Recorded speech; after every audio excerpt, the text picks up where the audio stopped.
आरती। अरे दूसरी आरती लंका माँ भैली,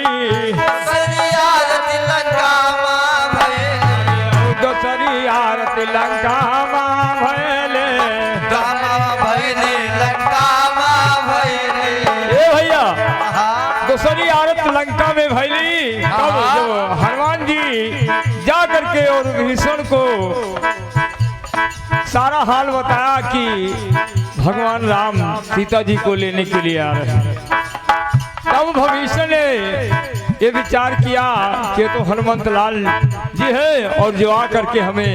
आज ये संदेशा बताया है तो ये तो आरती उतारने के लायक है।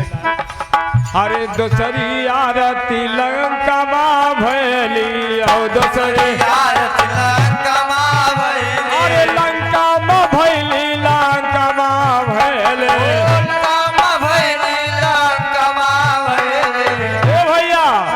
अरे भक्ता भवे सर दुआरिया पे अंजन के लाला के, भक्ता भरे दुआरिया पे अंजन के लाला, अरे भक्ता भवे सर दुआरिया पे अंजन के लाला के।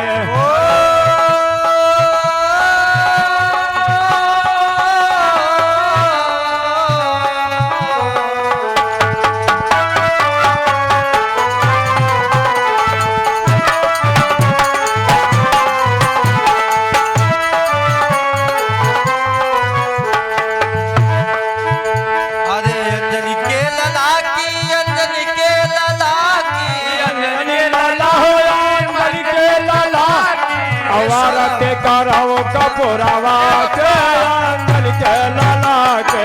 आरती कराओ कपूरावा से अंजन के लाला के, अरे आरती कराओ कपूरावा से अंजन के लाला के, आरती कराओ कपूरावा से तीसरी आरती गुफा माँ भैले, तीसरी आरती गुफा माँ भैले, आरती गुफा माँ भैले, गुफा माँ भैले। भैया जब लंका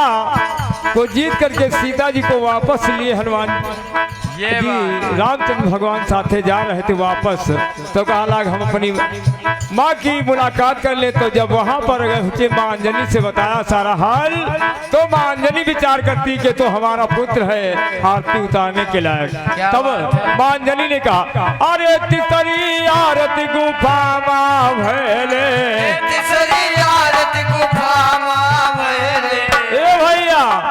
अरे मैया अंजन के दुआरिया पे अंजन के लाला के, मैया अंजन के दुआरिया पे अंजन के लाला, अरे मैया अंजन के दुआरिया पे अंजन के लाला के।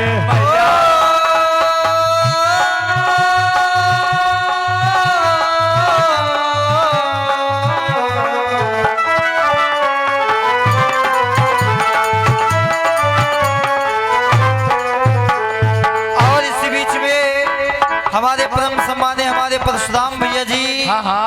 जो बड़े गांव की पावन धरती से भैया जी के कर कमलों द्वारा 101 रुपए का पुरस्कार माँ भवानी माँ सैलानी भरती भंडार सच्चे दरबार की, अंजनी के लाला की, अंजनी के लाला की, अंजनी के लाला के, आरती करो कपूरवा से अंजनी के लाला के, आरती करो कपूरवा से अंजन के लाला के,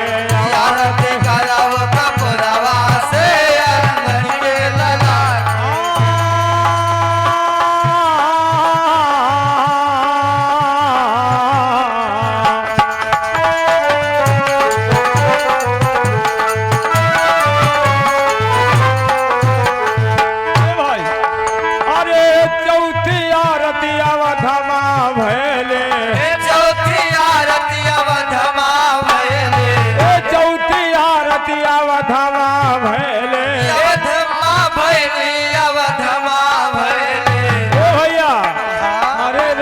दशरथ के महलिया में अंजन के लाला के, राजा दशरथ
कपूरवा के अंजन के लाला के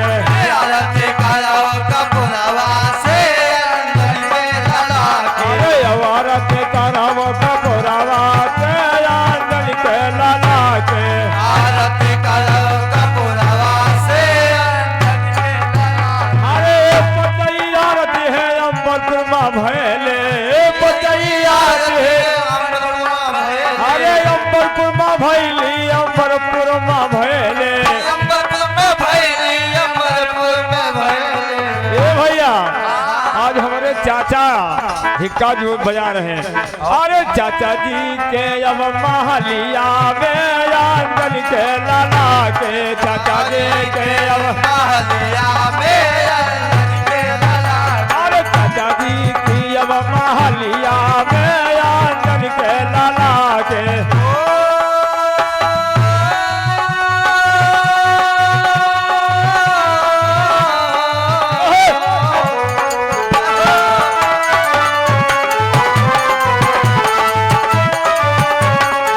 अरे अंजलि लाला हो अंजन के लाला के अंजलि लाला हो अंजन के लाला अरे आरती करव कपूरवा के अंजन के लाला के आरती करो कपूरवा से अंजन के लाला अरे आरती करव कपूरवा के अंजन के लाला के आरती करो कपूरवा से अंजन के लाला और इस बीच में हमारे परम सम्मानी बहुत ही अच्छा पुरस्कार आया है ऑनलाइन। जय हो। हमारे श्री उपेंद्र सिंह कथावाचक यानी जिनका मंडल यहाँ पर बज रहा है, भैया जी का स्वास्थ्य खराब हो जाने के कारण आने में असमर्थ रहे, यादव रोहित जी के लिए पुरस्कार आया है। और इसी बीच में हमारे श्री उपेंद्र सिंह कथावाचक एवं जवाबी भजन गायक, भैया जी जवाबी भजन गायक भी हैं, कथावाचक भी है, गोपालपुर निवास स्थान है भैया जी का। और हमारे यादव रोहित जी के द्वारा हमारी भैया जी को आगे बढ़ाने में बहुत ही अच्छा सहयोग रहा। तो जिस भाई को हमारे उपेंद्र भैया जी के द्वारा गाई गई भागवत कथा एवं जवाबी भजन सुनना है तो अपने YouTube चैनल पर सर्च करें यादव रोहित उपेंद्र सिंह कथावाचक गोपालपुर,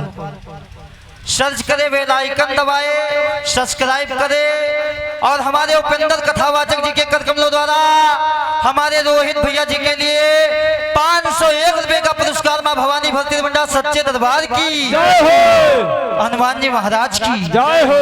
हमारा हनुमान जी से कहना है कि भैया जी जल्दी से जल्दी स्वस्थ हो जाएं, क्योंकि 4 तारीख से भागवत लगी है। सच्चे दरबार की जय हो। अरे चटई और सब चला मिली कहले चटई और सब अरे चला मिली कहली सब चला मिले कहले देवर रामा भैया जय हो। अरे दौलत राम के रे दोवरिया पे अंजन के लाला के दौलत राम के रे दोवरिया पे अंजन के लाला अरे दौलत राम साहेब दोवरिया पे अंजन के लाला के